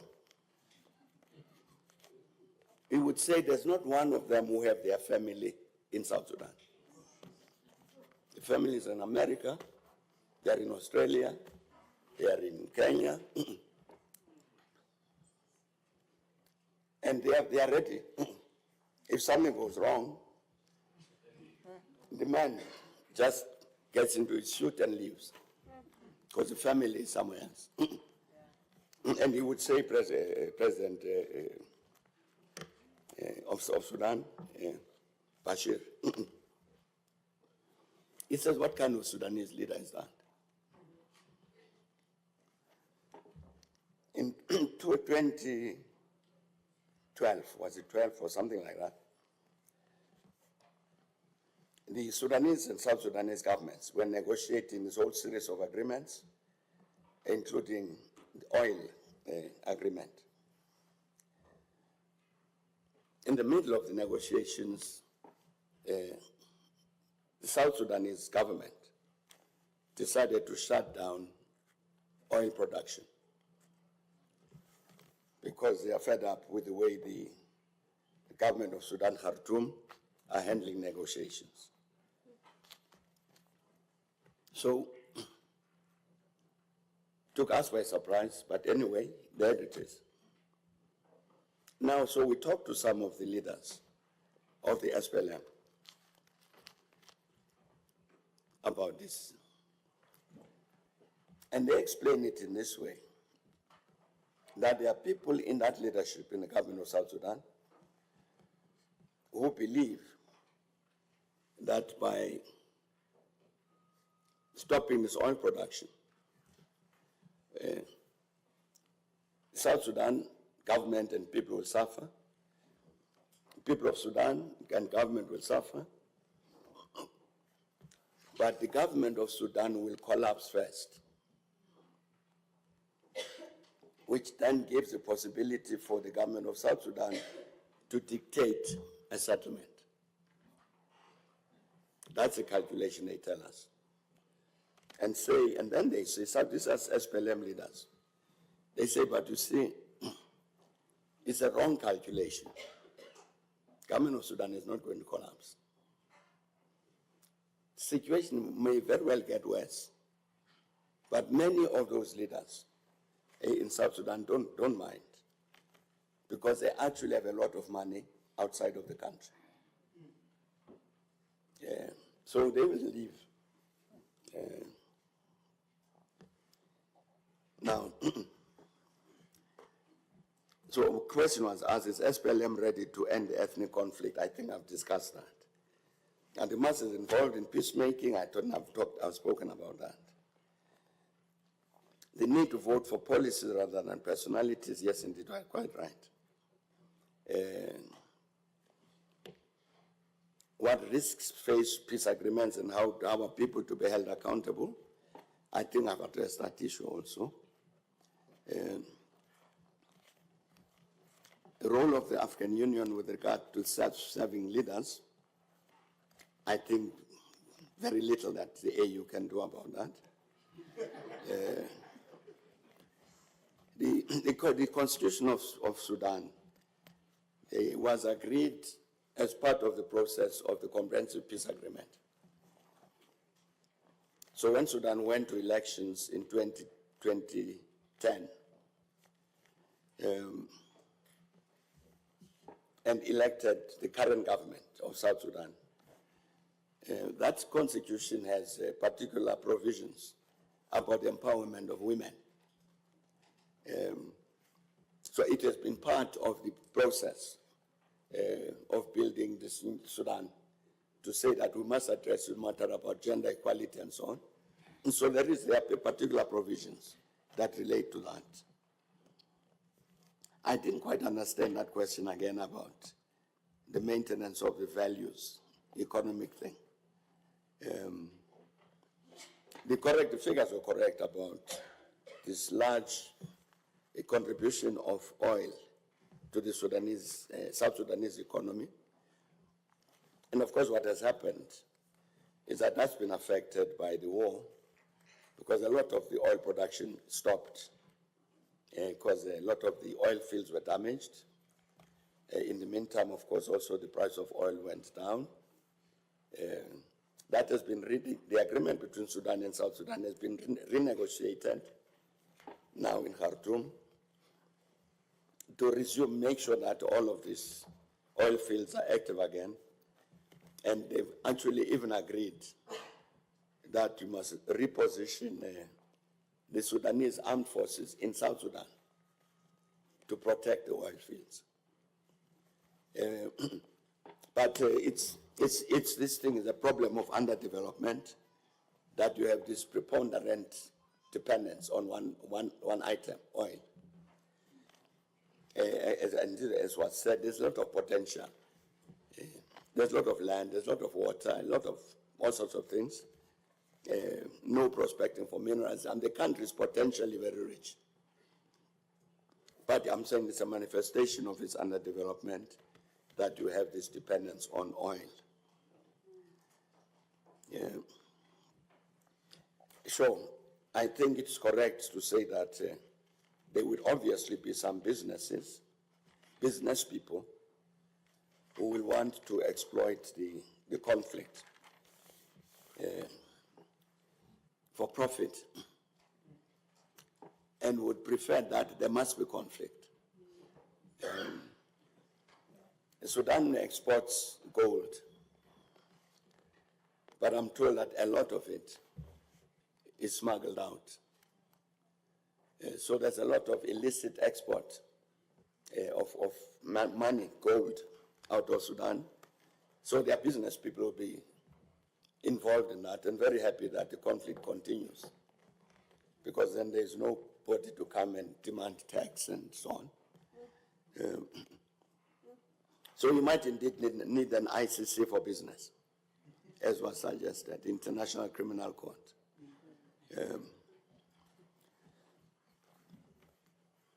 But in the end, again, as Seife was saying, to talk about development and business and investment, you actually need to have peace and stability first.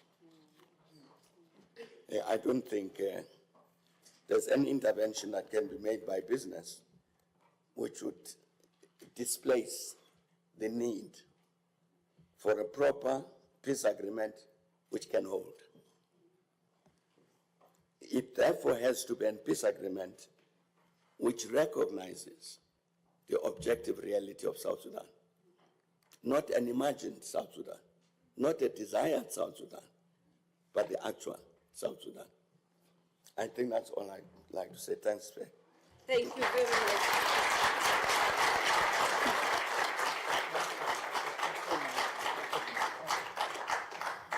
Thank you, Patron, for sharing some of your experience of these mediation processes that you were involved in. And we also recognize that we are highly privileged to have access to some of the inside information.